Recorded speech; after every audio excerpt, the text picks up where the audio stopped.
Hey everyone, it's Simi Shah, and welcome to Trailblazers. On this podcast, I dive deep into the journeys of trailblazing South Asians, sharing the stories of the leaders and dreamers lighting the way across the South Asian diaspora. Today, I'm thrilled to welcome Raju Narisetti, Global Publishing Leader at McKinsey. After immigrating to the U.S. and earning his master's in journalism from Indiana University, Raju began his career in local news in Dayton, Ohio. Shortly after, he joined the Wall Street Journal in 1994. He quickly climbed the ranks and eventually served as deputy managing editor of the Wall Street Journal Global and editor of the Wall Street Journal Europe. After 12 years at the outlet, he left to found Mint, a first-of-its-kind business newspaper based out of India. In the years that followed, Raju spent a number of years leading digital transformation and strategy across pre-eminent news outlets like the Washington Post, the Dow Jones, and News Corp. In 2016, he was tapped to become CEO of the Gizmodo Group, home to brands like Jezebel and Lifehacker. He served in this role until Univision exited the business in 2018. In the past number of years, he's become more involved in the world of academia, serving as a professor of journalism at Columbia University. In January 2020, he joined the world-renowned management consulting firm McKinsey to spearhead their global publishing efforts. With a career in journalism that spans over 3 decades, Raju has so much insight to share, and it's why I'm so excited to speak with him today. Thanks for joining me today, Raju. Simi, thank you for having me. I've been a fan of your podcast and I've listened to a bunch of them, so I'm honored and delighted to be on it.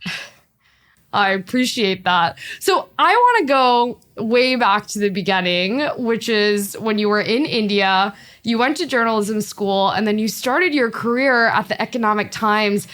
Can you talk about how you first started to develop this interest in media and journalism from a young age?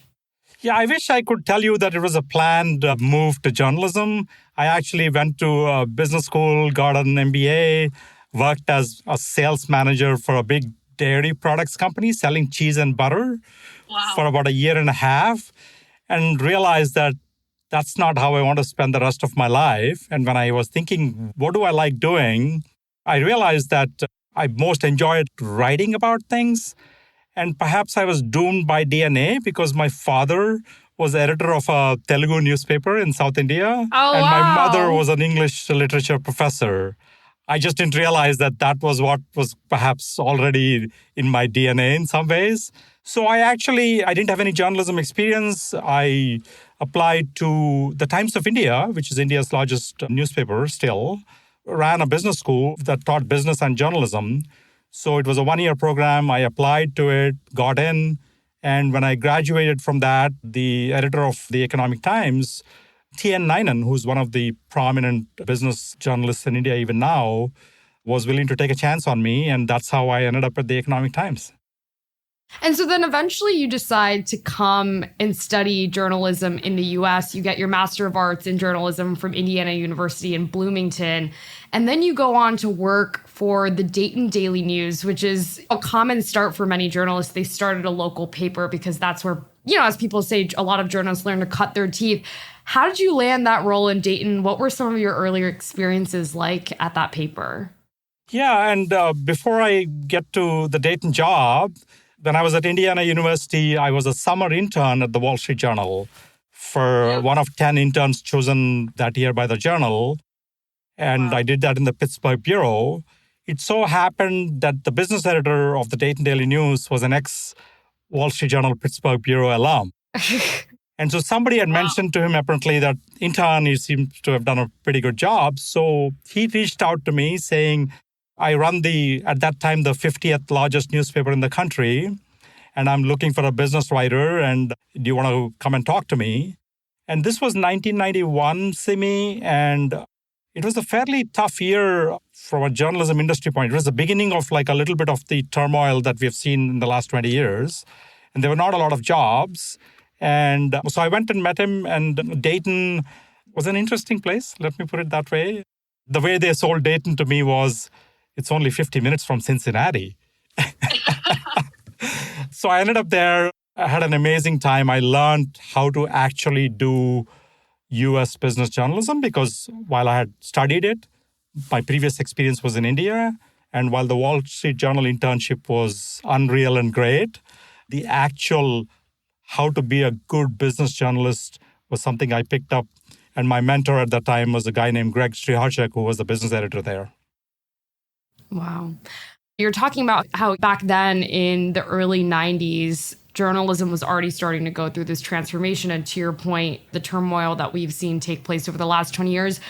What convinced you to still stay on this path and pursue this field despite seeing what was starting to happen?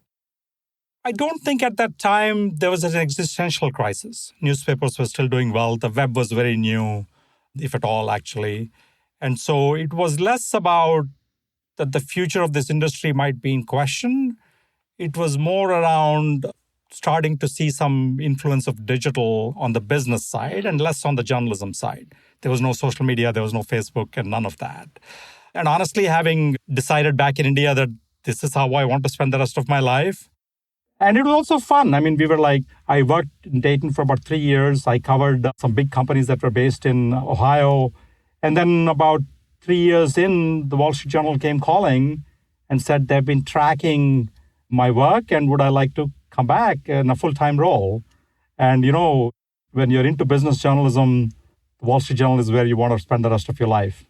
Yeah. And I'll come back to that. But I'm curious, you joined the Wall Street Journal as a staff reporter in 1994, and you seem to rise the ranks fairly quickly. I mean, by 2000, you're deputy national editor. You served as managing editor of Wall Street Journal Global and eventually editor of the Wall Street Journal Europe. Can you talk a little bit about how you climbed the ranks, how you feel like you set yourself apart, and what sort of opportunities came your way that gave you the chance to really make a name for yourself at, as you said, one of the most preeminent business outlets in the world? So this was 1994. And while there are a lot of Asian and Indian American journalists now in the US, relatively speaking, for example, at the Wall Street Journal, globally, there were 4 Indian journalists, including me, out of perhaps 2,000 people in the newsroom. Wow. So it was really, you were like a minority by a vast measure. The Wall Street Journal also then, and perhaps even now, is the closest I've ever worked to a pure meritocracy, where your weird-sounding name, your accent, which I still have, the fact that English wasn't your native language, all of that mattered less. What mattered was, do you have good ideas? And can you execute on them? And can you break news? And if you did that, they really didn't care about your ethnic background or anything else. And so the more you did that, the more opportunities that you got. And my big turning point at the Journal was 2 of them, actually. The Journal typically comes to you a year and a half into doing something and saying, hey, do you want to do something else now? They have a good way of either a different beat or sometimes a different city. And so in my first 5 years, I had probably 3 different jobs covering very different industries. Then they asked me if I wanted to move to New York to cover the East Coast tech companies at that time. I did that. And then I felt like I could perhaps veer into editing. And one of the national editors at that time, Kathy Panagoulos, said, great, why don't you just come to the news desk? And this was when Time Warner, AOL, the first intersection of media and tech was happening. So I became the first tech and media editor at the Wall Street Journal. We created offerings in the paper called the World Wide Web, a column on the internet, things like that. Did that for about a couple of years, and 9/11 happened. When 9/11 happened, the Journal was very dramatically affected because we were in the World Financial Center right next to the World Trade Center. We couldn't go back to our building for about a year, for example. One of my leaders at that time inhaled a bunch of smoke that day and was pretty much out of commission for about 6 months. And I just stepped into that role without necessarily being asked. And I suspect that gave the Journal leadership a chance to see that looks like he could manage things. And a year later, I was called into a meeting and was told, hey, we have a couple of openings. Would you like to go be the managing editor in Asia, or would you want to go be the managing editor in Europe? And I was like, amazing choices, right? For somebody who grew up in India and all of that. Yeah. And I ended up picking Europe and went as the managing editor very quickly. They made me editor, and that was my last role at the Wall Street Journal before I quit for the first time. Why did you choose Europe? Did you just want to explore a region different from the one where you grew up? For a couple of reasons. One was deeply personal. At that time, I was married to Kim, who is African American. And we felt like it'll be a little easier for her in Europe than perhaps being in Hong Kong, which is where the Asian Journal was based, because as you know, colorism is a big issue in Asia. And I also felt like Asia felt a little familiar. And for a while now, perhaps about 20 years now, I've made career choices on answering a very simple question to myself, which is, when is the last time I did something for the first time? And it felt like Asia's a little familiar. Europe is not familiar at all. Plus, in Europe, I had the chance to also be the editor for Middle East and Africa. So it was a wider realm. And the Asian paper was much more successful, relatively speaking. The Europe one was in trouble. And I kind of like to gravitate towards trouble. And so that felt like a more interesting opportunity. I like that you seized what was clearly the more difficult option, but a chance, as you said, to challenge yourself and explore something new. You do eventually end up actually going back to India, and you found an outlet called The Mint. Can you speak a little bit to that decision and your experience going back to India and delving into journalism there? Yeah, first of all, I didn't think of it as going back to India. Okay. And let me give you a context for why I say that. So I had been speaking fairly publicly, this was 2005 and 6, that the center of gravity of business journalism was shifting to India and China, and that the Western media should do more at that time. Back then, Dow Jones was the owner of Wall Street Journal, and while it was a healthy company, it didn't have a lot of flexibility in doing new things. So I remember the CEO at that time saying, we totally agree with you, but I don't think we're going to do more than what we're doing beyond the Asian Journal. Meanwhile, the CEO of an Indian media company heard me say this, and they reached out saying, hey, we heard you say this. We actually want to start a business paper. So do you want to come do it? So I kind of put my life where my mouth was. But Simi, if somebody had come from Brazil and said, we want to start a business paper, would you do this? The language would have been challenging, but I would have probably gone and tried to do it. India was an extra bonus in the sense that I had grown up there. And the other reason was honestly pure ego. My parents at that time were living in India. So I would go, once a year, once every 18 months or so. And I would look at the business press and say, this is not really good, because a lot of Indian press, business press in particular, then and perhaps even a little bit now, very focused on men and very contextless. So if you pick up the paper on any given day, they'll tell you what happened yesterday, but they don't tell you what that means, and they don't tell you what it means tomorrow. So you're often going, well, I just read this, it's full of acronyms. I don't understand this, and I'm a smart person. I should know what they're talking about. So I felt like there was an opportunity to do a business newspaper that connects India to the world and the world to India, does it in a way that doesn't talk down to people. And I had a lot of ideas on how to do everything differently. And when a chance came, I said, you know what? The time I really cried, honestly, literally cried, was I flew to New York, told Paul Steiger, the editor of the journal, that I'm leaving. And he understood it. He said, makes sense.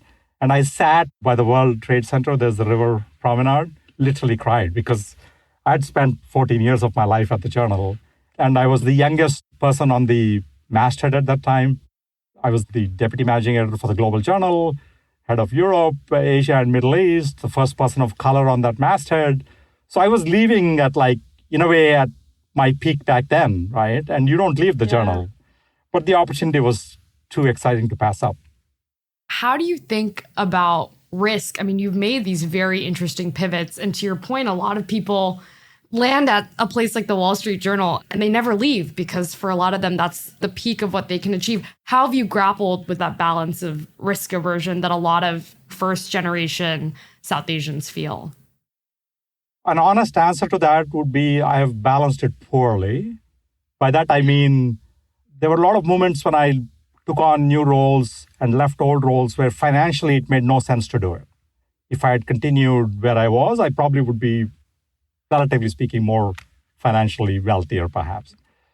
But the reason to do it, and perhaps, Simi, you know this, when you give up family, when you give up a career, when you give up certainty and move to the US to study, like many of us first generation American immigrants have done, you're already making fairly big decisions in favor of taking that risk. So it's a little bit of a continuation for me.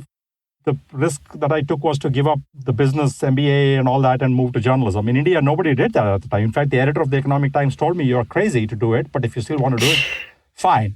Wow. So in that sense, I guess I've been a little bit more willing to take risk. You get into journalism not to make money. So the financial part, even though it's real, has never been the real factor because if you want to make money, you don't get into journalism unless you want to get into TV journalism, I suppose.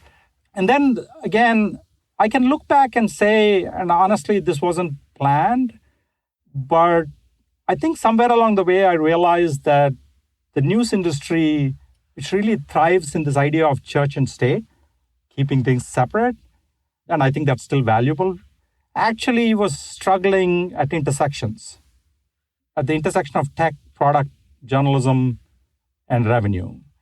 And very few people who come from the journalism side were willing to embrace the other side because they grew up feeling like that those people are not the right people to hang out with, right? So in that sense, I was one of the early ones to do that. And I think it just added up to wanting to take more risks and also feeling like if you think of your career, and I really believe in this, if you think of your career less as a path or a ladder, but a portfolio of things and experiences to accumulate, I think every time you end up in a better place. Look, life is full of choices. I don't think there's any right or wrong choice. They're all different learning curves. So that's how I've looked at it. And, I'm 56, but I feel like because of all the decisions I've made, I'm at a point where I have another 15 years, but I know way more than if I had just continued on one path. So I think it's something for people to think about, especially now, because I think when I was doing it, nobody left these places. Every job I've had is a terminal job. People don't leave unless they're fired, right? To willingly give up. But now, take your own case, right? You have the world ahead of you. You'll do something for a few years and you will decide that you want to do something else because it layers up on your experiences. And I think we start thinking about it as a portfolio to curate and accumulate. I think that's the way to go in this day and age. Yeah. No, I love that. And as you said, it resonates a ton because I think there's still a bit of old guard thinking. You need to spend critical mass of years at certain places and accumulate this experience. But I think particularly for my generation, because there's so much opportunity out there, we do get a little bit restless. We change jobs more often than even the millennial generation. And there's this tension there, I think, for a lot of people of, wait, but this is not the way it used to be done. But to your point, I've at least personally tried to start thinking that you're accumulating diverse experiences that then pile on top of each other to inform the other so that you can become even better at whatever you choose to do next. So I really love that you shared that. Yeah, and also if you think of our careers as ladders, it implies that you are vertically climbing, but there's always somebody in front of you, right? And the only way you're going to get ahead is if that person falls off or you step over them, right? Yeah. Well, I thought increasingly that, you know how if you go to a playground, the old school playgrounds, at least there is seesaws. You go to a seesaw and you jump on it. There's somebody else on the other side, which means that you have to be part of a team. You go up and down a bunch of times, but you then say, you know what, it's time for me to do something else and let somebody else do this. So this idea of there'll be phases in your life when you are going up and there'll be phases when it's somebody else's turn. And the other thing that I have done, and I actually believe in it now, having managed people over now 20 years, I think a lot of managers worry about people leaving And that's a legitimate worry because you're hiring new people, learning curves and all that. But I also think if you measure yourself as where have my people, the people I've helped grow and become better, where have they gone to do other things? That's how you should measure yourself as a manager, not just in like wanting to keep everybody intact, because if you try to do that, you'll always have heartache. Yeah. No, I think that's a really beautiful way of looking at it. And I think that's what a true mentor does. They want to teach you and help you grow and then watch you soar, but it doesn't necessarily have to continue to be under their wing. Something that you spent a second on was you have this unique lens of you've worked as a journalist and editor in the realm of business journalism, but you've also worked on the business side of journalism in founding the Mint. And also, I'm skipping a few steps here, but also in eventually becoming the CEO of the Gizmodo Media Group in 2016. Can you speak a little bit about that marriage of opportunities of this MBA experience that you'd gained at a young age, this journalism experience you'd gained, and how you married the two to become a business leader in the media world? I have a BA in economics and then the MBA. So not being fearful of P&Ls. Most journalists come into journalism because they're bad at math, right? They're like, oh my God, I can't do science or math. Where else will I go? But I think having that affinity to being able to look at numbers and understand business was useful. But as I was saying earlier, most of the journalism industry's challenges over time have really come on the business side of things, right? It's not an audience issue. Most people who think journalism is dying are wrong simply because, Simi, it's only like a year or two ago that half of the world has been able to get on the internet on a daily basis. Yeah. That number is probably about 60% now. You know what that means? It means anywhere from 2 to 3.5 billion people who will be coming onto the internet on a daily basis in the next 5, 10, 15 years. Sure, a lot of them will want to watch movies and YouTube and all that, but a bunch of them also will want to look for news, right? And where does news come from? It doesn't come from Facebook and YouTube and any of the platforms. They don't actually create content. So the role of journalism, the ability to create content, and if you can do that in a multimedia way, your careers are actually pretty good for a very long time to come because the demand is there and will be there for a long time. The issue has been monetizing. The issue has been trying to find this value exchange. How do I convince you that what I'm giving you is worth paying for? And I think there are positive trends there as thanks to everybody charging for everything on the web, nobody's questioning the fundamental principle of paying for content. Now it's a matter of saying, this is worth reading. We are better than X or Y that is free. And we inform you, educate you. So I think the opportunity is there if you're not fearful of what can be done. And again, I think we talked about earlier, the news industry grew up in this very valuable church and state principle to keep the journalism separate from the business side so that it doesn't impact how you do journalism. But somewhere along the way, from church and state, we became church versus state.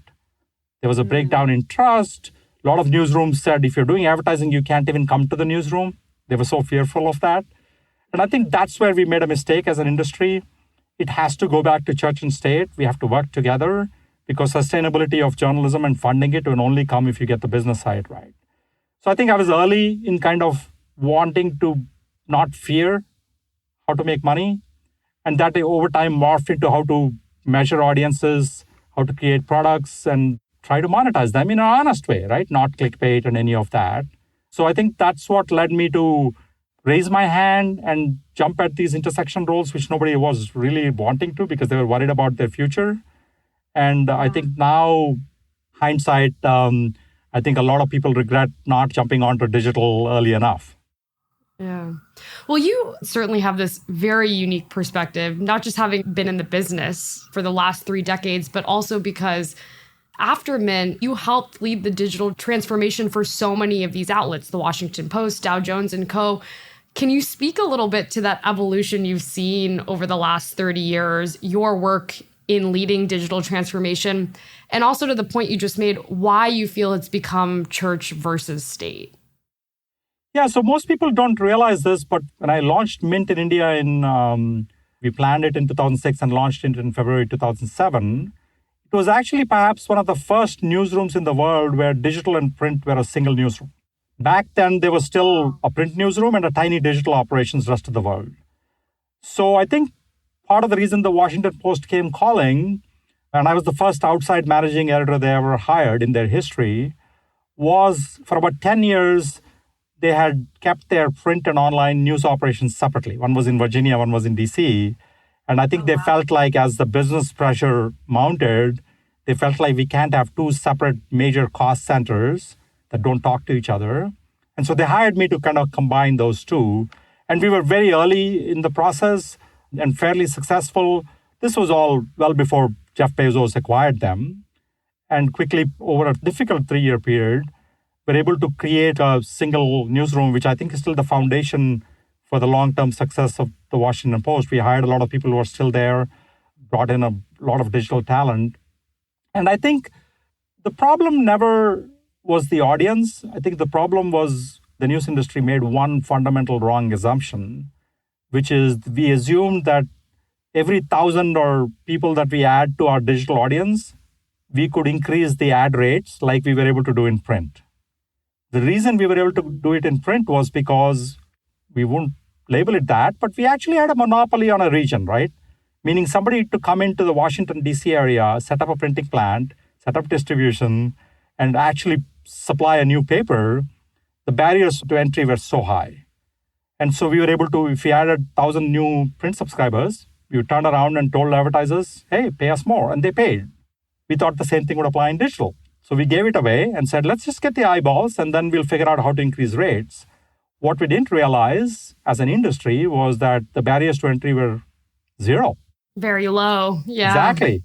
And so supply just became infinite and our ability to raise rates, no matter how big our audience was, just literally started declining. And then, of course, Facebook and others came along and changed the whole notion of what scale means.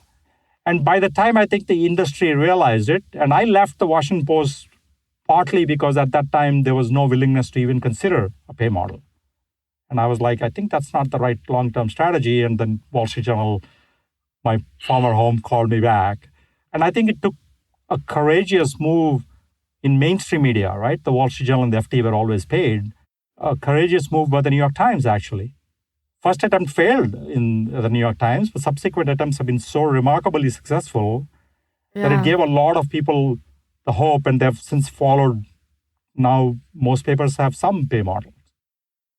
It's interesting because I know recently Australia has introduced a bill to have social media platforms pay news outlets for the content that they house and promote, and as you say, help them achieve scale. I'm curious what your thoughts are on where are we headed given, okay, we've definitely hit the peak of the subscription revolution. Everyone's paying for everything. Where do we go next? Simi, I'm not sure we've hit the peak for a couple of reasons, right? One is, like I said, billions more people, new customers are coming. Sure. So the market is expanding and will expand pretty dramatically. So there's that new audience, new paying customers opportunity. We could say, look, if you're in Africa or LATAM or even in India, your willingness to propensity to pay is lower than it is if you're in the West. So I think those are arguments worth making and having interesting models for that. So the supply demand side is in a good place. I think there is fatigue, no question about it. But the question really, to me, has always been this idea of value exchange, saying that can we convince you that paying for this brand or this journalism because of its analytical approach, because of its insights, is worth it? I think the way I have begun thinking about it increasingly in the last 5-6 years is, sure, we can charge for our content, but the reality is that what people are willing to pay perhaps is the trust they have in this news brand. The news industry has always thought of itself as gatekeepers, right? Meaning we will tell you, here are 5 things on our front page that you need to read tomorrow. And that has worked very well. But as audiences are drowning in the sea of information, videos, podcasts, blogs, newsletters, our ability to be the trusted curator, where I may say, look, the New York Times or the Wall Street Journal or the FT, all 3 papers that I read every day in print still, oh, wow, are the places where I begin my day. They will tell me what they're publishing, for sure. But they will also tell me, here are 5 other things that we saw elsewhere on this topic. And so they become my trusted curators. They're saving me the trouble. They're saving me like an hour of searching for all the things I care about. And sure, am I more promiscuous than ever? Absolutely, right? I will go to 15 places, try the wares. But you know what? Every day I start with this trusted brand because they're helping me navigate this sea of information. So I think there is value in thinking about whether people will pay for all of that rather than always trying to tell me to pay for a specific piece of content. Absolutely. That makes a ton of sense. I want to spend some time now on your career at McKinsey. You joined the firm in 2020 as global publishing leader. And I want to start just by asking, why the decision to move in-house to a consulting firm after spending all these years working at news outlets? Yeah, so the leaders of McKinsey at that time, this was 2019, towards the end of 2019, approached me for a couple of reasons. One is, I think, the multimedia background, being able to engage a more diverse, perhaps even a younger business audience, and more globally. McKinsey has a storied history. We've been in thought leadership. In fact, we are the inventors of thought leadership, if you will, for about 58 years, when it began with the McKinsey Quarterly. So it's a very historic brand with a great legacy in insights. But I think, like all historic news brands or other content publishing, sometimes we tend to kind of focus on longevity and not worry about relevance. And the smart companies say longevity and relevance is what we want.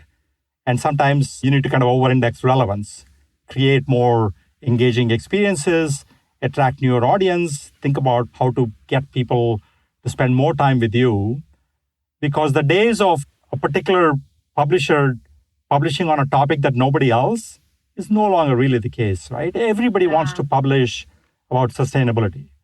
Sure, we believe that the McKinsey knowledge and insights on sustainability are unique and amazing and actionable, which they are. But the trick is, you'll only realize that if I get you to actually consume it. Meanwhile, you could be bombarded with sustainability coverage all over the place. So the idea was to then create like interesting experiences, make it more interactive, and also really make it move along the journey of being just an insights partner to show you we can be an impact partner. Actionable insights, right? So that was the direction McKinsey was heading. And they thought that like some outside perspective and experience would be useful. But guess what? In 35 years of being in media, 32 years I was in B2C. Yeah. So to me also, it felt like the first time I will be doing B2B. And so when is the last time I did something for the first time, right? I can contribute a lot. I know that. I bring a lot because of 30 years of experience. But every day I'm learning a lot because I've never done the B2B before. And that's, I think, what makes for an interesting job, because if you come in saying, I know everything, it's a recipe for failure. But if you come in saying, I know a lot, I can help, but I don't know a lot at the same time, then every experience becomes like I'm also learning something. Yeah. Can you dive a little bit deeper into what your day-to-day looks like? I mean, what are some of your favorite projects that you've worked on thus far? What are some of the exciting things in the wings? Yeah, so the short answer is it's full of meetings. That occupational hazard as you become more of a leader of people, where you spend a lot of time working with people and hopefully inspiring them and pushing them in new directions. We have a very seasoned team of journalists and copy editors and people who really get McKinsey way more than I do because they've been here a lot longer. My role has been to make a couple of pivots. One is around connecting our knowledge and insights to what's happening in the world, what CEOs, what leaders, what organizations are looking for in helping solve their problems, right? We have to be much more focused on this idea that what we do can impact the client's sustainable, inclusive growth. And it's not sustainable or inclusive or growth. It has to be and. You can be both sustainable, you can be both inclusive, and you can grow, right? I mean, there are difficult choices that companies and leaders make, but can you do all three and not just help the bottom line or your employees, but also help the societies in which you are. So that framing is becoming more and more critical to everything we do. And then reaching out to more regions, more languages. We launched an Arabic and a Spanish newsletter for the first time in McKinsey history. We've always been in English. Wow, exciting. Yeah, and doing more multimedia. We can never compete with the engagement and the fun things you do, but we have about 28 different podcasts, for example. Wow. So lots of video. But end of the day, we are only as good as our audiences feeling like we've given them some new insights. But more than that, we've given them actionable things to do on this insights to impact journey, right? Because anybody can tell you what's happening or an interesting idea, but how do you make it a reality? I think that's where McKinsey excels on the consulting side. And our role is to help reinforce that on the knowledge and insight side. Yeah.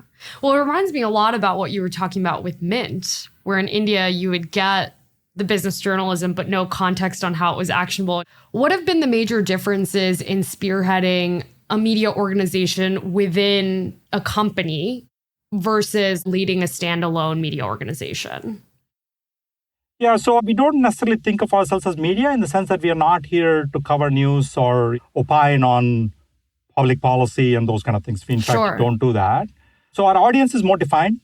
We are talking to a business audience with an affinity for English that is global. So typically our audience is 3 or 4 buckets. I would say probably middle and senior managers all the way to the CEOs is the core audience. A second set of people are young people looking to make careers in business, consulting, or anything else. McKinsey gets close to 1 million applications every year for various roles. Yep. That's an audience coming out of business school or coming out of a graduate or postgraduate degree, maybe working for a few years and heading into business school. So that's a defined audience. There is a significant audience in policymakers, government institutions, researchers, and those at universities. And then, of course, journalists. A lot of our coverage is quoted fairly regularly in media. And then my 40,000 McKinsey colleagues. Right? It's a pretty big audience in itself. So the way I think about audiences in those 5 buckets, and we try to kind of engage each one with the same material, but sometimes differently, and our outreach can be different. And then McKinsey is not in the business of monetizing its knowledge and insights. Everything we do is free. All our reports are free. All our downloads are free. We ask you to register, but even that's not like a fully required. And the reason I do that is simply because if I know who you are or what you like, I can actually personalize it, right? So I can spare you having to search the hundreds of articles we publish every year and kind of say, look, if you're interested in banking, I have a banking newsletter and maybe you'd want that first. And then if there are other topics, I have 45 newsletters. We're all about like making it easier for somebody to find the right knowledge and insights they want. Is the pressure to not monetize, because obviously McKinsey has its various own global businesses, and this is something that they're doing, as you said, to level up what they already do. Has that been a pro of working in this space, working in publishing without this pressure to monetize? I'd be lying if I didn't say that I haven't lost sleep over how many ad impressions this article will serve, which has been a long-standing thing that I've focused on in my media roles, right? Because end of the day, most of the monetization came from ad impressions. So now I've become much of a purist. So I still obsess, and my team will tell you I really obsess about data and measuring how we are doing. But the obsession is now around how do I increase engagement? How do I get somebody to spend more time rather than saying, how do I make money off them? Right? And that's a privilege, and I'm grateful to be in a role where I don't have to think about it. But listen, we are not publishing because we want to be in the news business, or we're not publishing for purely charitable reasons. I think historically, McKinsey has always felt if you put out good knowledge and insights, that's just good for the business of McKinsey. People will see something and say, you know what, I think this is smart, and let me go talk to them because I have a similar problem.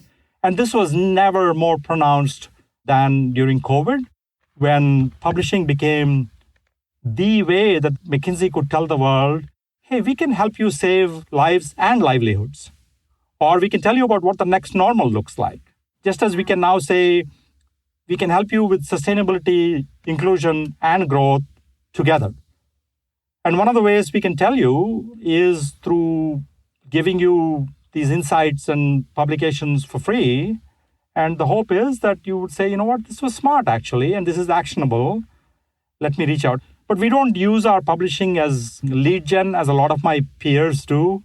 You will not see us kind of say, we are amazing, come, we'll solve your problem. In fact, you'll never see that in most McKinsey content, right? We don't talk about ourselves. We don't tout our services. We just feel like these are insights we have picked up from our work, and we think this will be useful to you. And if you want to help us with a specific project, we're there. Yeah, let it speak for itself. Obviously, McKinsey, as you said, is a storied firm, but over the past number of years has gone through its share of controversies regarding the opioid epidemic and engagements with ICE. How have you thought about that as a leader within the business? Did it in any way shape the work that you do? Yeah, it's an area where I'm less directly responsible in the sense that it's our leadership and our communications teams have put out very specific responses to that. I think my view is that we have been very open in saying we are not proud of some of the things that have happened. And in the last 5 years, significant investment. We've spent $600 million on risk and compliance and making sure that the guardrails are all in place. It's a 96-year-old organization. There are times when you do things that you're not proud of, but the key is, have we learned? Have we put in place processes and systems? And have we moved on? And in some cases, very publicly apologized and made restitution. Yeah. So I think there's been a steep recognition and a learning curve. And I think a significant comfort level in believing that we have the guardrails in place and have learned from those issues. And Simi, honestly, our work and our impact also tells you something about the value that McKinsey continues. We continue to grow. Our clients still continue to engage us across all areas. And we are measuring even in things like how many jobs do our clients create. And a recent survey, and it was not even our universe of our clients, showed that they're creating 1 million net new jobs a year. So there will be narratives out there that will point to things. And some of those things will be things that we've acknowledged. But I'm not sure we're buying this narrative that is twofold, right? One is this idea that capitalism is bad and that McKinsey represents what is bad in capitalism. I think we strongly not only refute that, I think the data and our track record proves otherwise. Super, super interesting. Obviously, this is such a prime example of what it means to be in a leadership role within organizations that have withstood the test of time. Pivoting a little bit, as you reflect on your 3-decade career, what have been some of the most pivotal moments that you've had across the businesses you've served? Yeah, I think one is this willingness to live in intersections. I think most of us have a discomfort with that because we want clearly defined process and where do I go from this job to the next job and what's my department, and because intersection roles are the hardest and often fail quite a bit. But I think recognizing that that may be the case, they are hard and you may not succeed. But if you're going to solve for the industry, that's where the solutions are. McKinsey is a great example, right? People have said, but you work with big polluters. And our argument there is, if you don't work with the biggest polluters, how are you going to fix the problem of pollution? You could walk away from it, but then you're not going to actually solve for it. So how do you work with them, provide the transition, and help them get there? And that's the reason to take on these big, seemingly very intractable problems. So I think that's been a guiding principle for me. The second one has been a recognition as you move up your career that your personal contributions, and I've had enough bylines to last me a lifetime. I don't need one more byline, but you measure yourself in terms of how well your people are doing. So when I first became CEO of Gizmodo Media Group, I'm a big list maker. Every day I decide overnight what things I think I'm going to do next day. So the first 3 months, I was really miserable in the CEO job because I was barely scratching off anything on my list.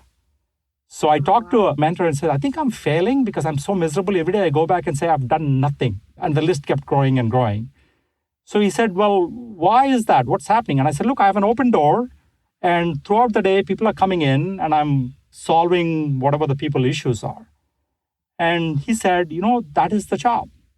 If you kind of think of it as that's your job and anything else you do on your list is bonus, it really, really changed my mind. And this was transformative in kind of thinking. So now, for example, even during COVID, Fridays was digital office hours.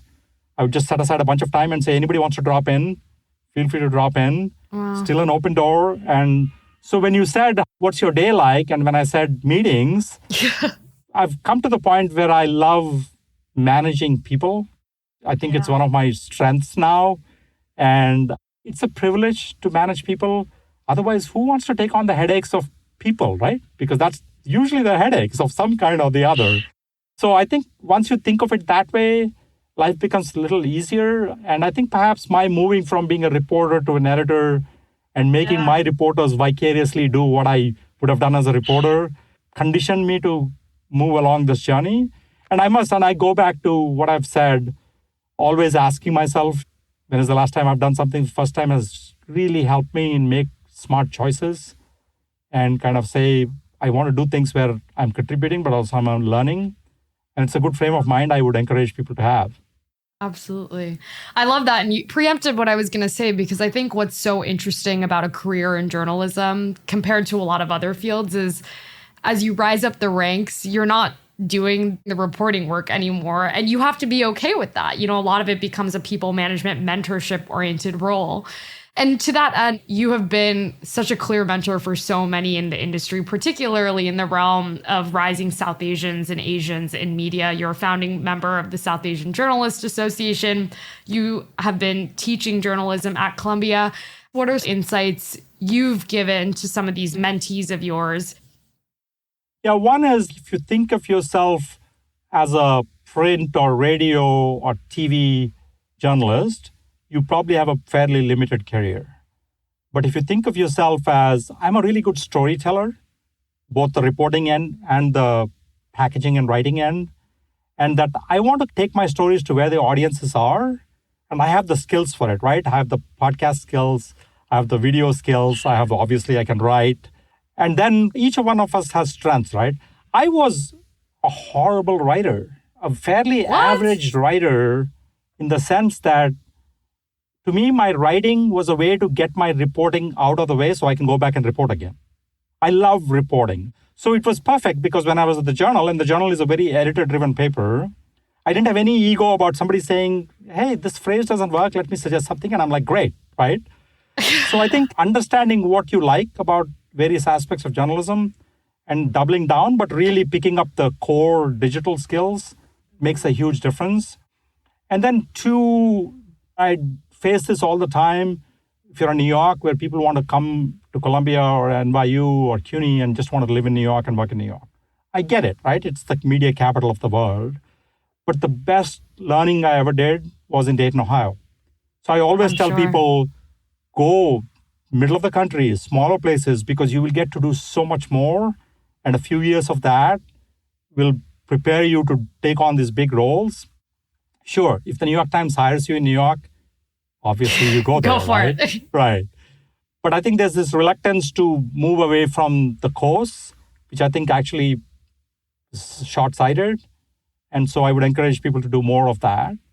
And I don't know, Simi, if you have an audience that also hears this from or sees this from India and other places. My view is that if you can afford to spend a year or two studying journalism in the US, that's great. Please do that. But even long term, the best opportunities for journalism still remain outside the US. It's a very mature market, while the rest of the world is still growing and the potential is there. There are lots of challenges around press freedom and all of that.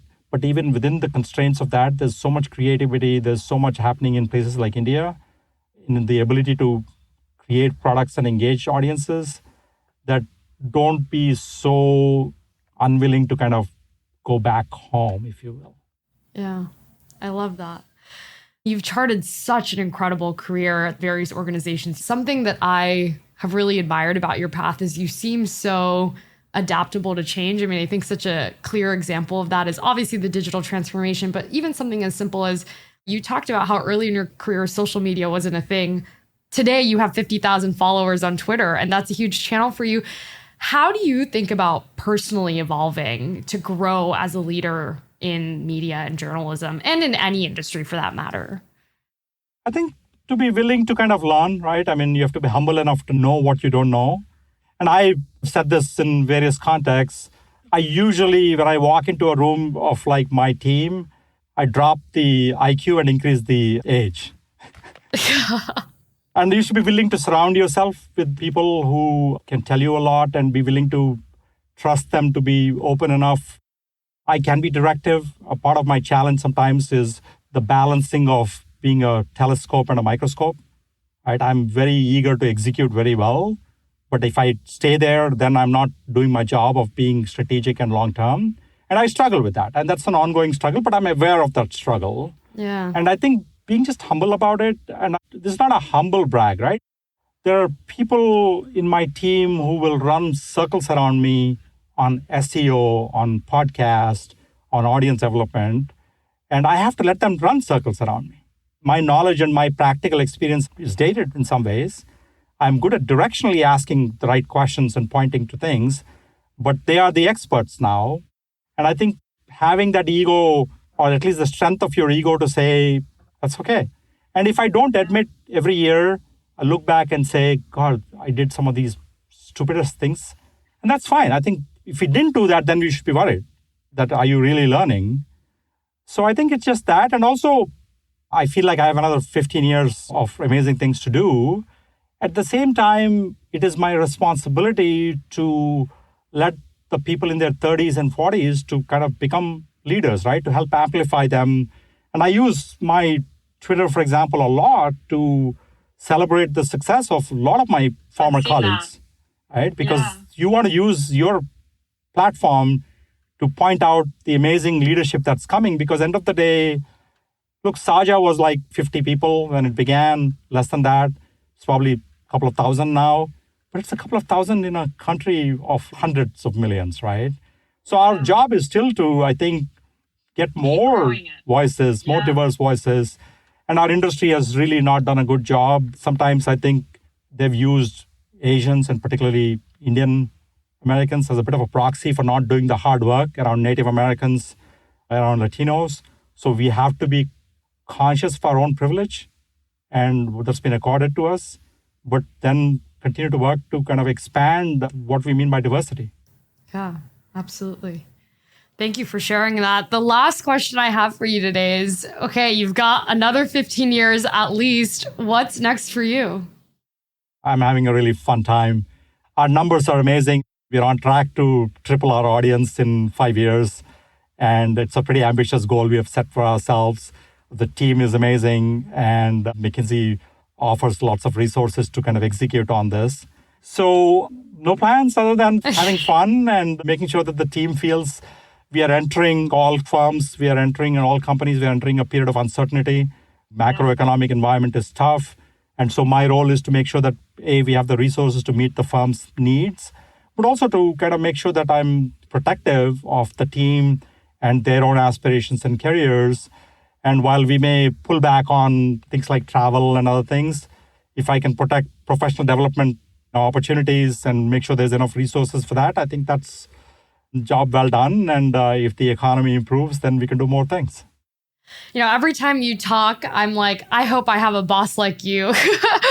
It's really, really amazing, like I said, to see the career that you've charted and all that you're doing to pay it forward, and still just the passion and excitement that's there across all the amazing things you've done. Raju, thank you so much for taking the time to share your story today. Thank you, Simi. And you're selling yourself short. I was thinking, wouldn't it be amazing whenever she does her business school and her next thing, if she comes back into McKinsey and we get to work together? So it goes both ways. I love that. Thank you so, so much. This was Truly amazing. I feel like I only got to scratch the surface because you've done so many amazing things, and I could have easily taken 2 hours for this. Yeah, it's either that or I couldn't hold on to a job, right? No, really, thank you so much. Thanks for joining us for today's episode. If you want to get new episodes straight to your inbox, subscribe to our newsletter at southasiantrailblazers.com and follow us at South Asian Trailblazers on Instagram, Facebook, and LinkedIn.